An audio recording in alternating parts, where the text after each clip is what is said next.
నాకు ఈ మాట చాలా ఇష్టం అండి. ఏముంటదంటే ఈ పాటలో, నే వెదకి రాలేనని నా కోసం వచ్చావయ్యా, నే వెదకి రాలేనని నా కోసం వచ్చావయ్యా.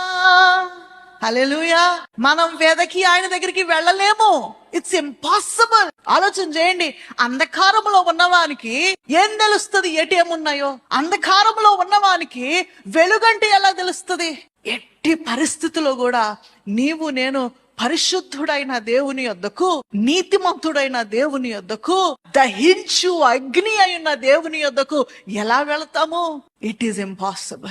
అసలు దేవుడన్న సత్యమును గురించి కూడా తెలియని అంధకారంలో ఉన్న మనలను ఆయన చేతితో నీరు లేని గోతులో నుండి మనల్ని లేవనెత్తాడు. దేవునికి స్తోత్రం.